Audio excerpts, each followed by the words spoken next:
Meus pais exigiram que eu desse os 30 mil dólares que economizei para a faculdade para minha irmã, a filha de ouro, comprar um apartamento. Tenho 19 anos e sou estudante universitário. Meu relacionamento com minha família sempre foi um pouco tenso, principalmente por causa de como sou diferente do resto deles. Trabalhei duro para conquistar o que tenho, mantendo boas notas e até mesmo conseguindo uma bolsa de estudos para a faculdade. Pensei que meus esforços finalmente me dariam algum respeito, mas não foi o caso. Meus pais sempre favoreceram minha irmã. Ela é mimada, tem senso de direito e está acostumada a conseguir o que quer. Está claro para mim há muito tempo que eles a veem como a filha de ouro, enquanto eu sou apenas o responsável que deve lidar com as coisas sozinho. Toda vez que ela se atrapalha, sou eu quem tem que resolver a situação ou fazer sacrifícios por ela. Ao longo dos anos consegui economizar 30 mil dólares para a faculdade. Isso não foi fácil. Ganhei a maior parte com empregos de meio período e bolsas de estudos. Esse dinheiro significa tudo para mim. É meu ingresso para um futuro em que não dependo de ninguém. Mas para meus pais, aparentemente era apenas mais um recurso a ser explorado quando minha irmã precisava de dinheiro. Minha irmã Sarah tem 24 anos, mas você não saberia disso pelo jeito que ela age. Ela foi mimada a vida inteira, sempre conseguindo o que quer sem fazer nenhum esforço. No momento ela está desempregada e já está assim há algum tempo. Ela afirma que está descobrindo as coisas, mas na verdade ela apenas passa o tempo relaxando e sem fazer nada. Apesar disso, ela decidiu que precisa de um novo apartamento, algo chique em um bom bairro da cidade. Claro, ela não tem economias ou renda para pagar por isso. Uma noite meus pais me sentaram e me disseram que Sarah havia encontrado o lugar perfeito, mas estava sem dinheiro para o depósito. Eles exigiram que eu entregasse todas as minhas economias da faculdade, 30 mil dólares, para ajudá-la a garantir o apartamento. Fiquei chocado. Eles não pediram, eles exigiram. E então veio o golpe final. Se eu recusasse, eles disseram que eu poderia fazer as malas e ir embora. Eles deixaram claro que meu futuro era menos importante para eles do que garantir que Sarah estivesse confortável. Eles não pararam por aí. Minha mãe usou o velho argumento de que a família vem em primeiro lugar e meu pai disse algo sobre como Sarah sempre esteve lá para mim, o que é uma mentira completa. Eles tentaram me fazer sentir culpado, dizendo que se eu fosse um bom irmão faria isso sem hesitar. A manipulação emocional era forte. No começo eu não conseguia nem falar, estava em choque, completamente pego de surpresa pela exigência deles. Perguntei como eles podiam achar justo pegar tudo pelo que eu trabalhei e dar para Sarah, que não tinha feito nenhum esforço para se ajudar. Meu pai apenas deu de ombros e disse que era sobre manter a família unida. Minha mãe disse algo sobre como Sarah precisava mais desse apartamento do que eu precisava das minhas economias. Foi aí que me dei conta. Não importava o que eu dissesse, eles não ouviriam. Eles não se importavam com o que era justo, eles só se importavam com a Sarah. Nos dias seguintes foi uma bagunça. Eu estava constantemente avaliando minhas opções. Pensei em simplesmente ceder para evitar ser expulso, mas quanto mais pensava nisso, mais percebia o quão errado isso era. Por que eu deveria sacrificar tudo pelo que trabalhei só porque minha irmã não se importava em cuidar de si mesma? Mas por outro lado, manter minha posição significava arriscar tudo. Eu não tinha para onde ir se eles me expulsassem. Eu estava sozinho. Até considerei entrar em contato com alguns parentes distantes, mas sabia que não ajudaria. A maioria deles estava tão iludida pela atuação da Sarah quanto meus pais. Eu me sentia preso. Como se não importasse o que eu escolhesse, eu fosse perder algo importante. Finalmente decidi que não ia deixar que eles me pressionassem. Comecei a pesquisar meus direitos legais. Eu sabia que como adulto eles não podiam simplesmente pegar meu dinheiro sem meu consentimento. Também me certifiquei de guardar todos os meus documentos importantes, certidão de nascimento, passaporte, informações bancárias, caso as coisas piorassem. Até comecei a empacotar discretamente alguns dos meus objetos de valor e levá-los para a casa de um amigo caso eu tivesse que sair às pressas. Eu sabia que tinha que estar preparado para o pior cenário, ser expulso sem ter para onde ir. Então, entrei em contato com o escritório de moradia da minha faculdade para ver se eles tinham algum alojamento de emergência disponível. Eles não tinham, mas me indicaram alguns recursos locais que poderiam ajudar. Não era muito, mas era alguma coisa. Quando finalmente confrontei meus pais, fui firme. Disse a eles que não havia nenhuma chance de eu desistir das minhas economias e que se eles realmente quisessem me expulsar por causa disso eu estava pronto para ir embora. Meu pai ficou furioso, me acusando de ser egoísta e ingrato. Minha mãe começou a chorar, dizendo que não podia acreditar que eu estava disposto a destruir a família por causa de um pouco de dinheiro. Perguntei: se realmente é pouco dinheiro, por que vocês não pagam por ela então? Sarah, é claro, teve um ataque de raiva. Ela gritou sobre como eu estava arruinando a vida dela e como eu não me importava com a felicidade dela. Meus pais apenas ficaram lá me olhando furiosos, esperando que eu recuasse, mas eu não recuei. Disse a eles que se eles me queriam fora eu estaria fora até o final da semana. Os dias seguintes foram um inferno. Meus pais mal falavam comigo e quando falavam era apenas para me jogar mais culpa. Minha mãe começou a me dar o tratamento do silêncio, enquanto meu pai recorria a fazer comentários sarcásticos sempre que eu estava no quarto. Sarah se recusava até mesmo a olhar para mim, como se eu a tivesse traído pessoalmente. Eles continuaram com as ameaças e a chantagem emocional tentando me desgastar. Apesar do ambiente hostil, continuei me preparando para sair. Mudei secretamente o resto dos meus objetos de valor para a casa do meu amigo e fiz arranjos para ficar com eles temporariamente se necessário. Também entrei em contato com outros amigos contando o que estava acontecendo. Eles ofereceram seu apoio e até sugeriram que eu tomasse medidas legais se as coisas piorassem. O ponto de ruptura veio uma manhã quando descobri que meus pais tentaram acessar minha conta bancária. Eles pensaram que poderiam simplesmente pegar o dinheiro e lidar com as consequências depois, mas eu estava um passo à frente deles. Eu já tinha esvaziado a conta e a fechado. Quando perceberam o que eu tinha feito, ficaram furiosos. Meu pai gritou comigo, me chamando de ingrato e dizendo que eu estava destruindo a família. Minha mãe apenas chorou e continuou perguntando como eu podia fazer isso com eles. Mas eu não recuei. Disse a eles que eles tinham cruzado uma linha e que eu estava cansado de ser o bode expiatório deles. Se eles me queriam fora, eu sairia, mas eles não iam conseguir um único centavo do meu dinheiro. Eu sabia que sair em silêncio apenas permitiria que eles contassem a história como quisessem, então decidi assumir o controle da narrativa. Publiquei um relato detalhado do que tinha acontecido nas redes sociais. Incluí tudo. Como eles tentaram me forçar a desistir das minhas economias, as ameaças e a manipulação emocional. Até postei capturas de tela de suas mensagens e o alerta do banco mostrando suas tentativas de acessar minha conta. Para garantir que a mensagem fosse transmitida, marquei não apenas meus pais e irmã, mas também alguns de seus amigos e parentes distantes. Eu queria que todos soubessem a verdade. A reação foi imediata e avassaladora. A maioria das pessoas estava do meu lado, oferecendo apoio e criticando meus pais e irmã por seu comportamento. Alguns dos meus parentes distantes entraram em contato chocados e decepcionados com o que tinham aprendido. Eles não tinham ideia de que as coisas estavam tão ruins. Algumas pessoas, principalmente amigos próximos dos meus pais, tentaram defendê-los, mas foram abafados pelas críticas. Não demorou muito para a notícia se espalhar. Os colegas e amigos dos meus pais começaram a se distanciar, e ouvi dizer que os planos da Sarah para o novo apartamento fracassaram quando o proprietário soube do que estava acontecendo. Ela estava furiosa, me culpando por arruinar sua vida, mas eu não me importava. Eles mesmos causaram tudo isso. As consequências foram brutais para meus pais. Sua imagem cuidadosamente construída como a família perfeita foi destruída. Os relacionamentos de trabalho do meu pai ficaram tensos à medida que seus colegas começaram a vê-lo sob uma luz diferente. Minha mãe, que se orgulhava de sua posição social, se viu sendo discretamente excluída de seus círculos habituais. E Sarah, ela perdeu a chance de ter o apartamento que tanto queria e ninguém estava correndo para oferecer outro a ela. Depois do confronto, me mudei para a casa de um amigo que me apoiava. Não era o ideal, mas era melhor do que ficar naquele ambiente tóxico. Adaptar-me à independência foi difícil, mas também me senti libertador. Finalmente pude me concentrar nos meus estudos e no meu futuro sem me preocupar constantemente com o que minha família tentaria tirar de mim a seguir. Meus pais não lidaram bem com as consequências. Eles inundaram meu telefone com ligações e mensagens, alternando entre ameaças e apelos desesperados para que eu removesse a postagem e voltasse para casa. Eles até tentaram distorcer a narrativa, alegando que eu tinha exagerado e que eles estavam apenas tentando ajudar Sarah em uma situação difícil. Mas a essa altura já era tarde demais. Todos sabiam a verdade. Decidi manter uma postura estrita de não contato. Bloqueei-os em todas as plataformas e me certifiquei de que eles não pudessem me alcançar. Também procurei aconselhamento jurídico sobre a possibilidade de obter uma ordem de restrição se eles não recuassem. Não foi uma decisão fácil, mas foi necessária. Eu não podia mais permitir que eles me arrastassem para baixo. No rescaldo, alguns parentes distantes entraram em contato oferecendo sua ajuda e expressando arrependimento por não terem se envolvido antes. Minha faculdade até ofereceu ajuda financeira adicional depois de ouvir sobre minha situação, o que foi um grande alívio. Através de tudo isso cresci muito. Estou mais confiante e autossuficiente do que nunca. Meu desempenho acadêmico até melhorou agora que não estou constantemente estressado com minha família. Também fiz novos amigos e construí uma rede de apoio em que posso realmente confiar. Olhando para o futuro, estou focado em alcançar completa independência financeira. Também estou considerando seriamente cortar os laços com minha família para sempre. O ciclo de toxicidade já dura tempo suficiente e estou comprometido em quebrá-lo. Não vai ser fácil, mas estou determinado a construir um futuro melhor para mim, um futuro onde eu não esteja constantemente olhando por cima do ombro, esperando a próxima traição. Então, pessoal, eu me mantenho firme em recusar a entregar minhas economias da faculdade para minha irmã e em tornar público o que minha família tentou fazer comigo.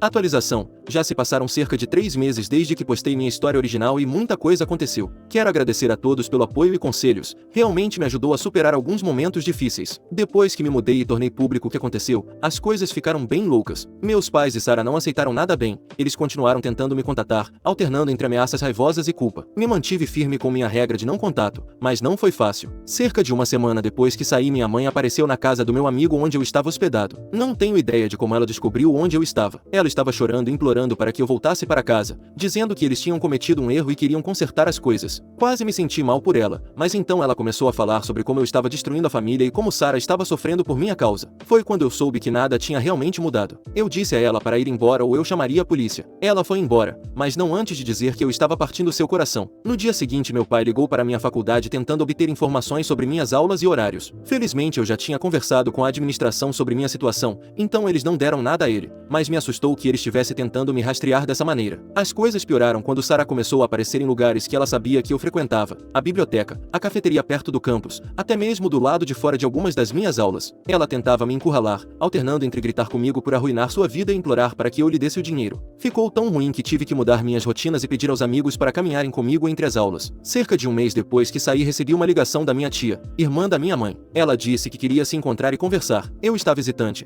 mas ela sempre foi gentil comigo, então concordei em encontrá-la em um local público. Quando cheguei lá, descobri que meus pais a tinham instigado e estavam escondidos em uma mesa próxima me esperando. Me senti tão traído que saí imediatamente e bloqueei o número da minha tia também. As consequências nas redes sociais continuaram. Meus pais tentaram controlar os danos postando sua própria versão dos eventos, alegando que eu era um garoto problemático que roubou o dinheiro deles e fugiu. Algumas pessoas acreditaram neles, mas a maioria viu através da mentira. Foi difícil ver amigos da família e parentes distantes tomando partido, mas fiquei grato por aqueles que me apoiaram. Sara levou as coisas a outro nível. Ela iniciou uma campanha no GoFundMe alegando que era vítima de abuso financeiro e precisava de ajuda para escapar de uma situação familiar tóxica. Ela usou meu nome, distorcendo a história para fazer parecer que eu era o abusador. Tive que envolver um advogado para que a campanha fosse retirada. Falando em advogados, meus pais ameaçaram tomar medidas legais contra mim. Eles alegaram que eu lhes devia dinheiro por me criarem e que tinham direito às minhas economias. Era ridículo, mas me assustou o suficiente para procurar aconselhamento jurídico. O advogado me garantiu que eles não tinham nenhum caso, mas me aconselhou a continuar documentando tudo, por precaução.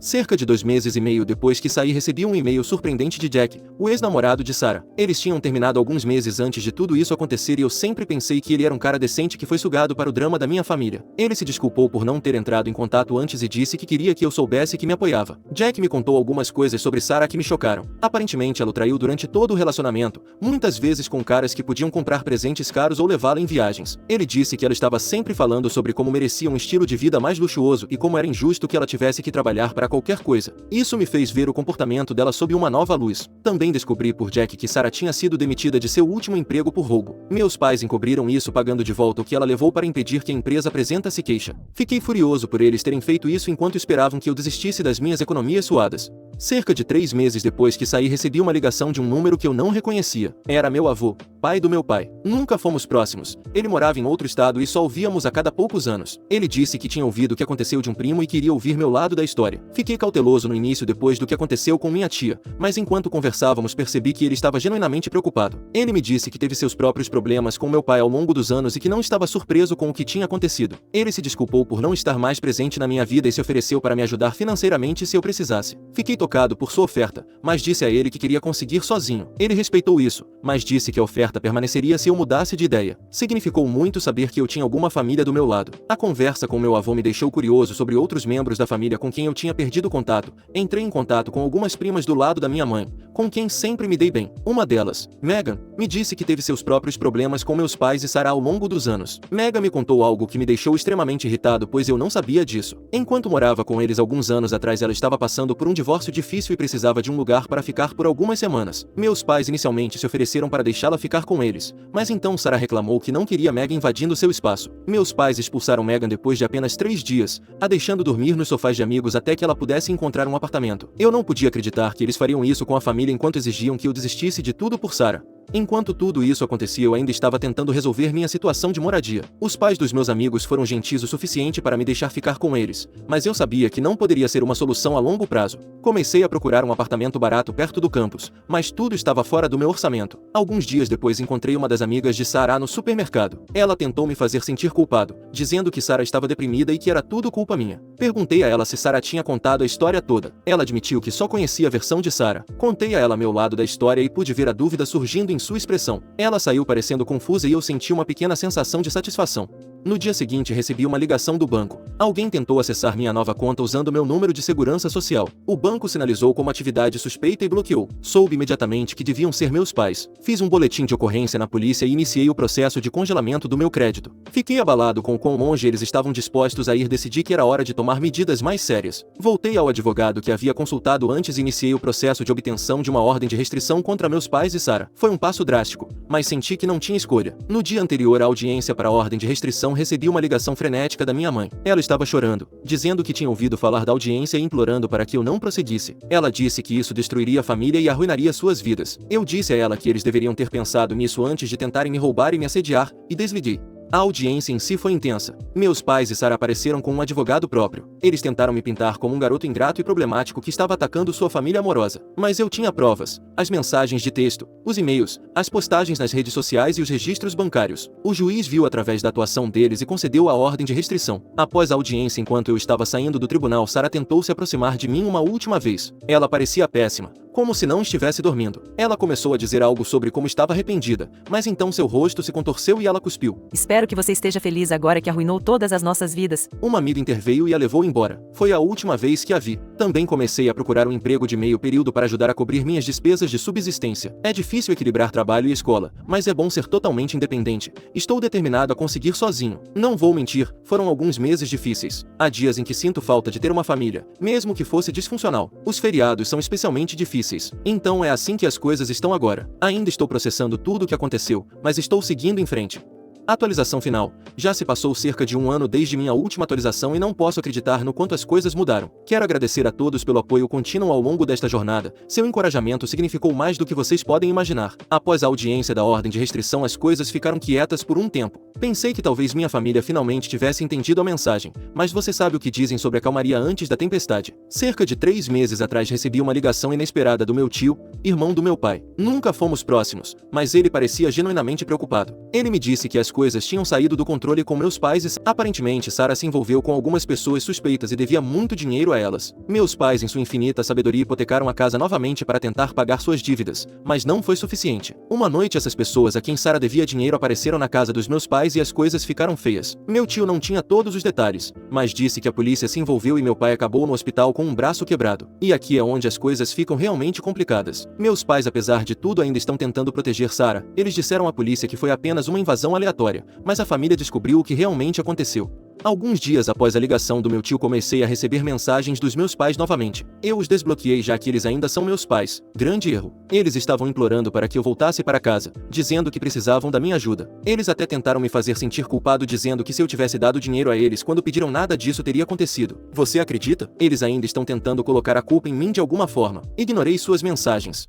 E sobre minha situação de moradia, consegui economizar o suficiente para sair da casa do meu amigo e me mudar para um apartamento melhor em um prédio mais seguro. É um pouco mais longe do campus, mas vale a pena pela paz de espírito. Mas então Sarah apareceu no meu apartamento ignorando a ordem de restrição. Não tenho ideia de como ela descobriu onde moro, já que me mudei recentemente. Ela estava uma bagunça, chorando, implorando por dinheiro e dizendo que estava em perigo. Eu disse a ela para ir embora ou eu chamaria a polícia. Ela gritou que eu estava tirando sua vida e que se algo acontecesse com ela seria minha culpa. Foi horrível. Liguei para meu advogado logo depois disso e estamos no processo de estender a ordem de restrição para incluir meu endereço atual. Também tive que informar meu senhorio e vizinhos sobre a situação, caso Sarah ou meus pais tentem algo. Além de todo esse drama, descobri através de outros membros da família que meus pais estão dizendo a todos que sou eu quem colocou Sarah em apuros. Eles estão alegando que eu a apresentei a essas pessoas suspeitas e que eu também lhes devo dinheiro. É um absurdo completo, mas alguns parentes estão acreditando. Tive que bloquear um monte de pessoas nas redes sociais por causa das mensagens de ódio que estava recebendo. Quanto às últimas atualizações com meus pais e Sarah, ouvi dizer que eles estão enfrentando a execução da hipoteca da casa. Parte de mim se sente mal por eles, mas uma parte maior sabe que eles causaram isso a si mesmos. Não posso deixar de pensar em como as coisas poderiam ter sido diferentes se eles tivessem apenas respeitado meus limites e me tratado com justiça. Então é assim que as coisas estão agora. Obrigado a todos novamente por seu apoio ao longo desta jornada. Eu não poderia ter feito isso sem vocês. Próximo relato. Sou babaca por rir na cara da minha cunhada quando ela fez o teste de DNA da minha filha? Eu tenho uma filha de 6 anos. Não tenho nenhuma relação biológica com ela. Não há nenhuma relação de sangue entre nós. Eu fui amiga da mãe dela durante a maior parte da minha infância. Nunca nos envolvemos romanticamente e sempre fomos apenas amigas. Ela teve sua filha aos 23 anos com seu marido de 25 anos. Quando minha filha era recém-nascida, cerca de 3 meses tecnicamente, tanto sua mãe quanto seu pai perderam a vida. Não vou entrar em muitos detalhes por questões de privacidade, mas houve uma trocação de bala no local de trabalho. Minha amiga e seu marido trabalharam no mesmo prédio e ambos faleceram. Tanto minha amiga quanto seu marido cresceram com famílias menos que ideais e não tinham irmãos, então não havia nenhum parente próximo para a filha deles. No entanto, como eu era próximo deles, consegui adotá-la. Embora eu estivesse inseguro sobre a ideia de filhos, não queria que a filha deles crescesse em um orfanato ou perto de pessoas que não tivessem uma conexão com seus pais biológicos, então eu intervim. Meus pais e irmãos sabem que minha filha não é minha filha de verdade, biologicamente falando. Minha filha, vou chamar de Lily para o post, também sabe que é adotada. Eu nunca escondi o fato de que ela foi adotada. Ela sabe que seus pais não estão vivos e perderam a vida para um homem mau, mas estou guardando os detalhes para quando ela for mais velha. Lily não se parece comigo em nada. Ela se parece exatamente com a mãe e o pai biológico. A maioria das pessoas assume que eu sou o pai biológico dela e que ela simplesmente puxou a mãe. Eu nunca realmente corrijo isso quando as pessoas assumem isso porque parece desnecessário. Agora indo para o que aconteceu. Meu irmão está com a noiva há cerca de 2 anos. Algumas semanas atrás estávamos todos nos encontrando na casa dos meus pais e minha cunhada viu uma foto antiga minha amiga e o marido dela. Ela apontou para minha amiga e perguntou quem ela era. E eu expliquei que era mãe de Lily. A cunhada ficou quieta e ficou na frente da foto por um tempo. Eu não pensei muito sobre isso. Para esclarecer, ela sabe que minha amiga faleceu, mas acho que não sabia que ela tinha sido casada. Ou que Lily não é minha filha biológica. Suponho que ela presumiu que minha filha era minha filha biológica e da minha amiga. Então, minha cunhada fez um teste de DNA na minha filha pelas minhas costas. Ela usou o DNA do meu irmão para o teste. E quando o resultado foi que eles não eram parentes, ela sabia que isso significava que eu e Lily não éramos parentes. Ela veio até mim com os resultados e os balançou na minha cara, dizendo que eu estava cuidando de um bebê de um caso de uma mulher que faleceu. Ela me disse isso na frente da minha filha. Eu apenas a encarei por um tempo antes de cair na gargalhada. Eu disse a ela que sabia que Lily não era minha filha biológica e que essa coisa chamada adoção existe. O rosto dela ficou vermelho e ela saiu furiosa. Meu irmão está bravo porque eu envergonhei a noiva dele, mas eu disse que ela se envergonhou ao testar DNA em uma criança que não é dela e depois exibir os resultados para mim. O que ela queria que eu fizesse? Qual era o objetivo dela com isso? Ela queria que eu desmoronasse e abandonasse minha filha? Meu irmão disse que ela achava que estava fazendo a coisa certa e me chamou de babaca. Não me sinto babaca, especialmente considerando que minha cunhada foi quem meteu o nariz onde não era chamada. Estou pedindo opiniões no Reddit, principalmente para validação. Então, eu era o babaca? Atualização. Minha cunhada acabou vindo à minha casa e se desculpando, além de me contar a história completa. Meu irmão a submeteu ao teste de DNA. Quando adotei Lily pela primeira vez, meu irmão por algum motivo acreditou que Lily era minha filha biológica. Ele pensou que eu e a mãe de Lily estávamos juntos e simplesmente não contávamos a ninguém. Ele acredita que quando ela engravidou, a mãe de Lily me disse que Lily era minha e que ela ia apenas dizer que era do marido dela e eu aceitei porque eu realmente não queria filhos. Minha cunhada tinha a impressão de que eu acreditava que eu era o pai biológico de Lily. Ela viu a foto da mãe de Lily e eu, e depois de pedir esclarecimentos sobre quem ela era, presumiu que estávamos juntos nela, e então ficou desconfiada quando viu que o outro cara na foto, o verdadeiro pai biológico de Lily, se parecia muito com Lily. Também quero esclarecer, eu não disse a ela que o pai biológico de Lily estava na foto porque ela tinha apontado especificamente para a mãe de Lily, e presumi que ela sabia que Lily era adotada. Eu não sabia que meu irmão estava contando mentiras para ela por quase 2 anos. Ela fez o teste de DNA por suas próprias suspeitas, e meu irmão a ajudou com isso porque ele pensou que isso revelaria que eu era na verdade o pai biológico de Lily. Ele a manipulou para pensar que isso limparia o ar de suspeita, quando na verdade ele estava apenas tentando provar que eu era realmente o pai biológico de Lily e mentindo sobre os motivos da adoção. Bem, é claro que os resultados provaram que eu não era o pai biológico de Lily e que meu irmão estava errado. Meu irmão se sentiu muito envergonhado para confessar à noiva que ele havia mentido sobre as circunstâncias, e é por isso que minha cunhada me confrontou com os resultados. Minha cunhada também se desculpou por me mostrar os resultados na frente da minha filha. Ela me disse que a mãe dela teve um caso e traiu o pai, engravidou do filho de outro homem e deixou o pai acreditar que o filho era dele. O pai dela ficou arrasado quando descobriu e ela ficou muito ressentida com mulheres que fazem isso com seus cônjuges. Ela queria sentar comigo e conversar sobre isso sem minha filha, mas quando me viu com minha filha ficou brava pensando que eu estava sendo levada a acreditar que estava criando minha filha quando na verdade estava criando o filho de outro homem. E ela acabou explodindo e imediatamente balançou os resultados na minha cara. Minha cunhada se sente muito culpada e ela está brava com meu irmão por mentir para ela. Eu não estou bravo com ela por fazer o teste porque ela pensou que estava fazendo a coisa certa. Eu também a perdoei pela maneira como ela me contou sobre os resultados porque claramente casos extraconjugais são um assunto delicado para ela e eu posso entender por que ela teria explodido daquele jeito. Tenho certeza de que ela planeja terminar com meu irmão agora e eu não a culpo. Quando liguei e perguntei ao meu irmão sobre isso, ele admitiu. Quando perguntei por que ele pensaria isso, ele disse que não conseguia pensar em uma razão pela qual um homem que era contra ter filhos na época adotaria voluntariamente um bebê sem ter uma conexão sanguínea com ele. Ele disse à minha cunhada que eu era o pai biológico de Lily e estava ciente do fato. Ele deu um passo adiante e disse que eu e a mãe de Lily estávamos juntos na época da concepção de Lily. Tanto eu quanto meus pais estamos tendo pouco contato com meu irmão já faz um tempo. Sei que vou perdoar meu irmão eventualmente, mas não posso fazer isso agora. Ele acreditava que eu era baixo o suficiente para ter um caso com uma mulher casada, engravidá-la, não assumir nenhuma responsabilidade, permitir que ela passasse a criança como se fosse de outro homem e então só assumir a responsabilidade porque a mãe dela faleceu. Próximo relato. Sou a babaca por recusar que minha amiga se juntasse a mim e ao meu noivo em nossa primeira viagem juntos? Eu, 22 anos, e meu noivo, 23 anos, estamos planejando nossa primeira viagem juntos. Estou muito animada pois será minha primeira vez de avião e a primeira vez que saio do estado onde vivi toda a minha vida. Estamos planejando essa viagem desde o início do ano e já compramos nossas passagens e acomodações. No total já gastamos cerca de $4.500 em tudo, o que tem sido um grande esforço pois ambos somos estudantes universitários. Falta cerca de um mês para a viagem. E minha amiga, que chamaremos de Ashley, 22 anos, que é minha amiga há cerca de um ano, mencionou de forma brincalhona que também gostaria gostaria de ir ao Japão quando contamos sobre a viagem. Não levei a sério no início, mas ela insistiu algumas vezes dizendo até que tinha um familiar com quem poderia ficar. Ela perguntou se poderia se juntar a nós em nossas aventuras durante os dias enquanto esse familiar estivesse trabalhando. Eu apoiei a ideia pois sei que também seria a primeira viagem dela ao Japão e me importo com ela. No entanto, de repente ela me disse que queria comprar as passagens, mas que o familiar já não teria espaço para hospedá-la. Ela queria saber se poderia ficar em nossa acomodação e voltar conosco no mesmo voo. Expliquei que nossa acomodação tem regras estritas contra mais de 2 pessoas e que só há uma cama pequena no estúdio. Ela disse que não se importaria em dormir no chão ou no sofá. Eu disse que me sentiria mais confortável se evitássemos correr o risco de pagar uma multa ou ter problemas em geral, pois realmente quero uma estadia confortável. Ainda assim, disse que estaríamos dispostos a passar tempo com ela durante o dia e comecei a enviar sugestões de hospedagem dentro do orçamento dela, esperando que isso fosse suficiente. Em vez disso, ela está pedindo para cancelarmos nossa hospedagem e pagarmos por uma acomodação maior que também tem uma cama para ela. Vale ressaltar que ela não se ofereceu para ajudar a pagar pela acomodação mais cara ou qualquer outra coisa, ela simplesmente quer ficar conosco e que paguemos por outra acomodação. Parece que não importa o que eu diga, ela continua tentando me manipular para deixá-la ficar conosco. Isso é difícil porque eu e meu noivo realmente queríamos que essa fosse uma viagem romântica para nós dois, já que provavelmente não poderíamos nos dar ao luxo de fazer outra nos próximos anos enquanto terminamos a faculdade. Estou em dúvida sobre o que dizer ou fazer, e se estou sendo insensível aqui. Deveria aceitar que minha amiga fique em nossa acomodação e participe da nossa viagem?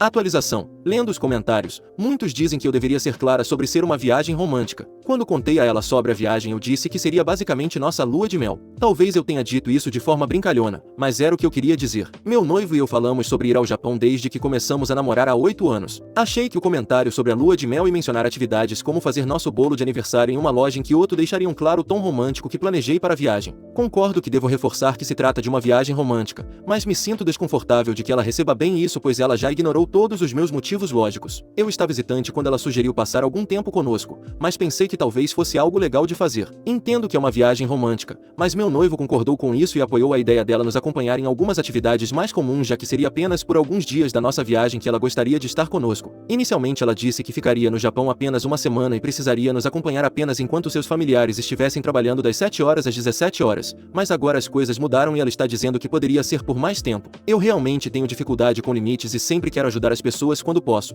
o que parece não funcionar bem para mim, mas estou trabalhando nisso. No entanto, como ela tem insistido nas últimas horas, independentemente do que eu diga, tenho ficado cada vez mais chateada. Eu não sabia se estava sendo egoísta com uma amiga que precisava de ajuda. Agora posso definitivamente ver que esse provavelmente era o plano dela desde o início, e ela não está realmente em uma situação difícil, ela apenas quer se aproveitar de nós. Essa realização dói, pois pensei que tivéssemos nos aproximado bastante em nossa área de estudo, mas parece que ela realmente não se importa com meus sentimentos como eu me importo com os dela, porque no fim das contas eu só não queria machucá-la. Ela foi recentemente desligada do nosso curso, então pensei que ela estivesse realmente triste e precisando de apoio.